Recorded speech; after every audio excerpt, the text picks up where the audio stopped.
Nico Iamaleava, former Tennessee quarterback. There's lots of finger pointing going on right now, kind of painting Nico as the bad guy in this situation. I'm going to talk about Nico's perspective, look at how Tennessee is involved in this, but then also bring up some points that you may not know that were involved in this decision that have been recently reported on.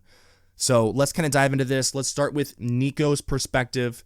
First of all, I'm very pro player when it comes to NIL. I'm very much go get what you're worth, go get the money. If the money is available to you, go get it. College football in today's landscape, if that's your number one goal as a player in college football is just to make money, I don't like that as a fan, but I can respect and understand that. The next level, the NFL, isn't promised for most guys. So if you can make money, restructure your deal, get what you're worth, do that. So on the surface with Nico Iamaleava, on the surface level, I don't have a problem with what he's doing, trying to get more money and trying to restructure his contract. However, I do think there's some truth to time and place and the right way, I guess you could say, to go about these things. The rumors that have come out where, hey, this contract negotiation started 2024, talks about maybe sitting out of the playoff. I don't love that, especially as a college football fan. This stretching through the spring, it's putting Tennessee and Nico both in a bad spot. Is this a bad image for Nico? Of course, I can't say that it's not. There are teams that would like to have Nico on their roster that I'm sure aren't even going to consider him because they think he's just going to be too much of a hassle to work with. So two things can be true at one time. Is Nico allowed and should he be allowed to restructure his contract and try to get more money? Yes.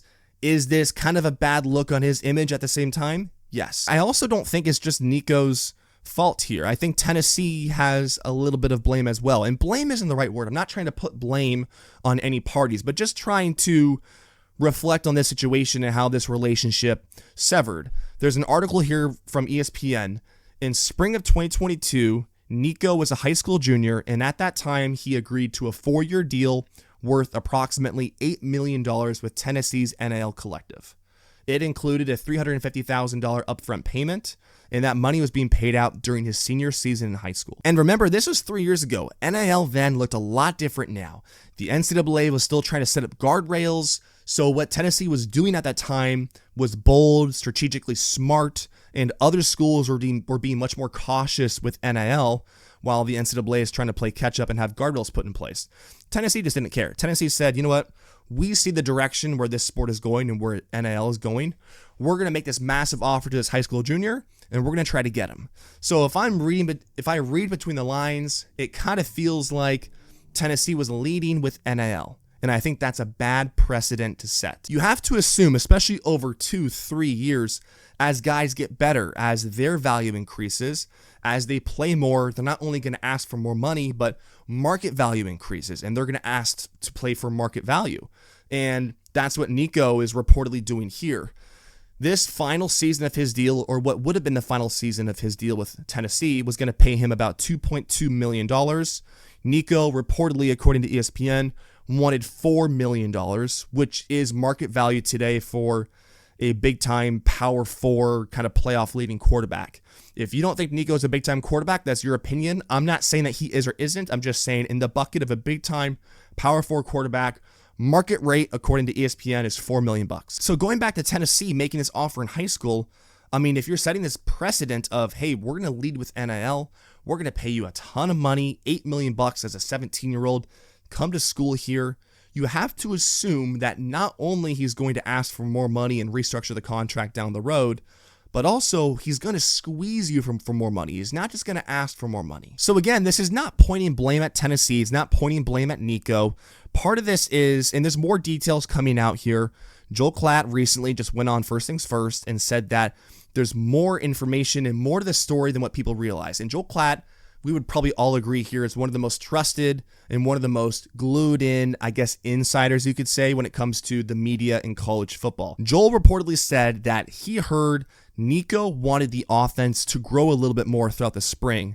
They didn't see that, according to Nico and his camp. Now, that's kind of vague, and what does that exactly mean? It also doesn't change the fact that he was trying to get more money. I understand all of that, but it's all about adding pieces to this big puzzle. It could help explain why this dragged out through the spring. Maybe part of this was, hey, I need to see some changes in the offense. I don't feel like I'm going to reach my potential as a quarterback here. Now I'm kind of reading between the lines, but the point is there's more information to the story. There's more information coming out. More details will continue to come out. And I understand this is not a great look for Nico. I'm sure there are schools that were interested and would like to get him, but just think he's just going to be too much work and just aren't even going to bother. I get that. And you know what else? I want to talk about the Bryce Underwood situation and his deal for a little bit, because I think that's a great example, and we can draw comparisons to this deal that Nico got coming out of high school. Bryce Underwood was committed to LSU, and just like that, huge NIL deal. Oh my God, I'm staying home. Going to Michigan, right? $10 to $12 million, whatever that deal was. The first thought in my head was, oh, that's a massive deal. He's going to make more money than that. Imagine if he pops off this freshman season. Imagine if he has like a Heisman finalist worthy sophomore season, just projecting ahead.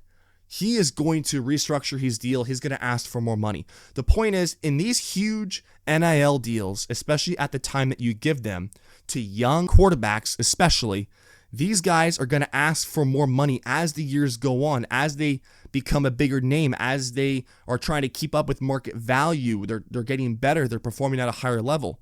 If you're leading with NIL, you have to be prepared for the squeeze. There's going to be more information that comes out, and you hope that this doesn't repeat, and that maybe it can just be a learning experience for everybody involved, but it's not always that easy.